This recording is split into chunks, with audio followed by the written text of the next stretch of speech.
जय श्री राधे कृष्ण। दोस्तों, इस दुनिया का परम सत्य यह है कि जिस चीज का जन्म हुआ है वह कभी न कभी नष्ट होगी। इंसान, जानवर, पेड़ पौधे, प्रकृति की अन्य वस्तुओं के साथ ऐसा ही होगा। यह बात हमारी धरती के लिए भी सच है। जिस प्रकार धरती का निर्माण हुआ है उसी प्रकार उसका अंत होगा। पर क्या आपने कभी सोचा है कि वह दिन कब आएगा जब कलयुग और धरती का अंत होगा? आखिर धरती का आखिरी दिन कब होगा और क्या उस दिन को देखने के लिए इंसान जीवित रहेंगे? सनातन धर्म में युगों को 4 भागों में बांटा गया है: सतयुग, त्रेता युग, द्वापर युग और कलयुग। इस समय कलयुग चल रहा है जो युगों का अंतिम चरण है। कलयुग से पहले 3 युग बीत चुके हैं, जिसमें पहला युग सतयुग था। इस युग में भगवान विष्णु ने मत्स्य और नरसिंह के रूप में अवतार लिया। इसके बाद त्रेता युग, जिसमें भगवान विष्णु ने श्री राम के रूप में जन्म लिया। कलयुग के अंत के बारे में एक और विशेषता बताई गई है, जिसमें कहा गया है कि पृथ्वी बंजर हो जाएगी और खेती का काम भी नहीं हो पाएगा। इससे खाद्य उत्पादन कम हो जाएगा, जिससे लोगों को भूखमरी का सामना करना पड़ेगा। कलयुग के अंत में पृथ्वी पानी में डूब जाएगी, जो मनुष्यों के विनाश का संकेत है। इसके अलावा इस युग को समाप्त करने के लिए भगवान श्री कृष्ण स्वयं कल्कि के रूप में पृथ्वी पर अवतार लेंगे और उनके द्वारा धर्म की स्थापना की जाएगी। तभी यह युग समाप्त होगा और एक नए युग अर्थात सतयुग का प्रारंभ होगा। पौराणिक मान्यताओं के अनुसार घोर कलयुग के अंत में कल्कि के अवतार का जन्म होगा, जो पापियों का विनाश करके सतयुग की स्थापना करेगा।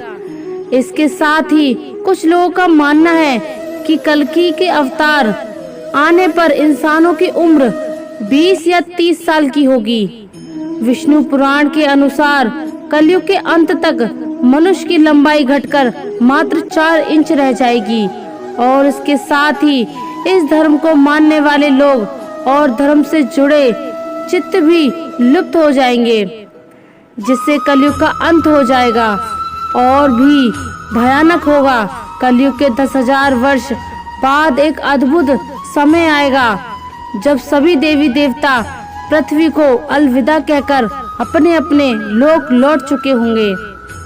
मानव समुदाय धार्मिक क्रियाकलापों को त्याग देंगे और पूजा पाठ, व्रत, उपासना, उपवास आदि धार्मिक प्रथाओं का पालन नहीं करेंगे। इस स्थिति में भूमि से अन्न का उत्पादन समाप्त हो जाएगा और पृथ्वी जलमग्न हो जाएगी, जिससे मानवता का अंतिम समय आसानी से आ सकता है। कलयुग में मनुष्य धर्म का पालन नहीं करेगा और धार्मिक पुस्तकों का आदर भी नहीं करेगा। उसका आचरण नष्ट हो जाएगा और वह वेदों की पालन नहीं करेगा। सभी मनुष्य में धर्म सत्यता की कमी हो जाएगी। कलयुग में केवल अमीर व्यक्तियों को ही सम्मान मिलेगा और वह दुनिया में सर्वश्रेष्ठ व्यक्ति माना जाएगा और अमीर व्यक्तियों के नियंत्रण में सब कुछ सक्षम होगा। इस युग में विवाह में कोई पवित्रता का महत्व नहीं रहेगा। यह एक समझौता बनकर रह जाएगा और व्यक्ति अपने जीवन साथी को धोखा देगा। वह मतलब के लिए हर किसी के साथ जुड़ जाएगा। कलयुग में मानव झूठ बोलने लगेगा और वह पाखंडी, चालबाज बन जाएगा और अपने से बड़े लोगों का सम्मान नहीं करेगा, बल्कि उनसे ऊंची आवाज में बोलने लगेगा। इस युग में ब्राह्मण भी केवल नाम मात्र रह जाएंगे। वह केवल धन कमाने के लक्ष्य को लेकर अपनी जिंदगी व्यतीत करेंगे और उनमें छल की भावना उत्पन्न हो जाएगी। लोग मंदिरों में दर्शन करना बंद नहीं करेंगे और वह धर्म का नाश करेंगे। वह धार्मिक स्थान पर जाना बंद कर देंगे और प्रकृति को हानि पहुंचाएंगे। लोगों में चिंता का स्तर बहुत ज्यादा बढ़ जाएगा, जिसके कारण उन्हें कई प्रकार की मानसिक बीमारियों का शिकार होना पड़ेगा और धीरे धीरे व्यक्ति की उम्र कम होने लगेगी। कलयुग में व्यक्तियों के कारण पर्यावरण पर असर होगा। इसके कारण समय पर बारिश नहीं होना, इस काल में समय पर बारिश नहीं होना, गर्मी ज्यादा स्तर पर होना, इसके कारण सभी फसलें नष्ट हो जाएंगी। इस युग में अपराध बहुत ज्यादा बढ़ जाएंगे। लोग सत्ता पाने के लिए एक दूसरे को नष्ट करने लगेंगे और वह सत्य के सहारे सब पर विजय प्राप्त करेंगे और वह संपत्ति के बंटवारे के लिए लड़ाई झगड़ा करेंगे। कलयुग में वेदों को विलुप्त होने के कारण धर्म की हानि होने लगेगी और कलयुग का अंतिम समय आते आते लोगों की दशा बहुत ही खराब हो जाएगी। कलयुग में लोग शास्त्रों में विमुख हो जाएंगे। अनैतिक साहित्य ही लोगों की पसंद हो जाएगी। बुरी बातें और बुरे शब्दों का ही व्यवहार किया जाएगा। स्त्री और पुरुष दोनों ही अधर्मी हो जाएंगे। स्त्रियां पतिव्रत धर्म का पालन करना बंद कर देंगी और पुरुष भी ऐसा ही करेंगे। स्त्री और पुरुषों में संबंधित सभी वैदिक नियम विलुप्त हो जाएंगे। स्त्रियां कठोर स्वभाव वाली व गलत बोलने वाली होंगी। वे पति की आज्ञा नहीं मानेंगी। जिसके पास धन होगा उसी के पास स्त्रियां रहेंगी। जो लोग बलवान होंगे उनका ही राज्य चलेगा। मानवता नष्ट हो जाएगी, रिश्ते खत्म हो जाएंगे। एक भाई दूसरे भाई का ही शत्रु बन जाएगा। जुआ हिंसा ही धर्म होगा।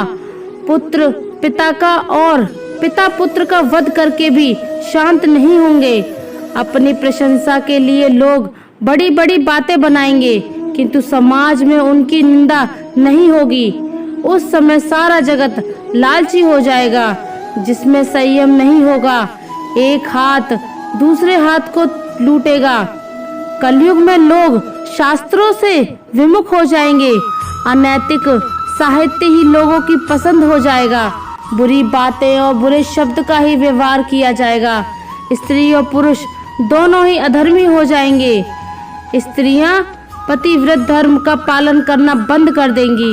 कलयुग की स्त्रियां अपनी इच्छा के अनुसार आचरण करेंगी। हाव भाव विलास में ही उनका मन लगा रहेगा। अन्याय से पैदा धन करने वाले पुरुषों में उनकी आसक्ति होगी। कलयुग में सब लोग सदा सबके लिए समानता का दावा करेंगे। कलयुग की प्रजा बाढ़ और सूखे के भय से व्याकुल रहेगी। सबके नेत्र आकाश की ओर लगे रहेंगे। वर्षा न होने से मनुष्य तपस्वी लोगों की तरह फल मूल व पत्ते खाकर और कितने ही आत्मघात कर लेंगे। कलयुग में सदा अकाल ही पड़ा रहेगा। सब लोग हमेशा किसी न किसी कलेश से घिरे रहेंगे। किसी किसी तो मालूमी सुख भी मिल नहीं पाएगा। जब लोग बिना स्नान करे ही भोजन करेंगे। देव पूजा अतिथि सत्कार श्रद्धा और तर्पण की क्रिया कोई नहीं करेगा। कलयुग की स्त्रियां लोभी नाटी अधिक खाने वाली और मंद भाग्य वाली होंगी।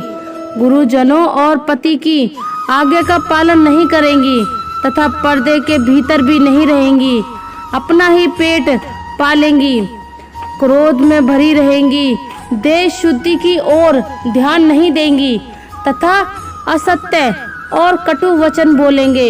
इतना ही नहीं, वे दुराचारी पुरुषों से मिलने की अभिलाषा करेंगी। ब्रह्मचारी लोग वेदों में कहे गए व्रत का पालन किए बिना ही वेदाध्यापन करेंगे। गृहस्थ पुरुष ना तो हवन करेंगे ना ही सत्पात्र को उचित दान देंगे। वनों में रहने वाले वन के कंद मूल आदि से निर्वाह न करके ग्रामीण आहार का संग्रह करेंगे और सन्यासी भी मित्र आदि के स्नेह बंधन में बंधे रहेंगे। कलयुग आने पर राजा प्रजा की रक्षा न करके बल्कि उनके बहाने प्रजा के ही धन का अपहरण करके अधम मनुष्य संस्कार हीन होते हुए भी पाखंड का सहारा लेकर लोगों को ठगने का काम करेंगे। उस समय पाखंड की अधिकता और अधर्म की वृद्धि होने से लोगों की आयु कम होती चली जाएगी। उस समय 5, 6 अर्थात 7 वर्ष की स्त्री और 8, 9 या 10 वर्ष के पुरुषों से ही संतान होने लगेगी। घोर कलयुग आने पर मनुष्य 20 वर्ष तक भी जीवित नहीं रह सकेंगे। स्त्री या पुरुषों से संबंधित सभी वैदिक नियम विलुप्त हो जाएंगे। अंत में इस घोर कलिकाल से बचने का एकमात्र तरीका ये है कि व्यक्ति को वेदों की ओर लौट आना चाहिए और हर समय हरि कीर्तन करके खुद को सुरक्षित रखना चाहिए। जो व्यक्ति धर्म से विमुख होकर रहेगा वह कहीं भी कभी भी अकाल मौत को प्राप्त होगा या हर समय दुखी और संकटों से ही घिरा रहेगा। तो दोस्तों, उम्मीद है आज का वीडियो आपको जरूर पसंद आया होगा। अगर वीडियो अच्छा लगा हो तो कमेंट में मन से जय श्री राधे कृष्णा जरूर लिख दीजिए और ऐसे ही वीडियो और पाने के लिए हमारे चैनल को सब्सक्राइब करें, वीडियो को लाइक करें, ज़्यादा से ज़्यादा शेयर करें। धन्यवाद। जय श्री राधे कृष्णा।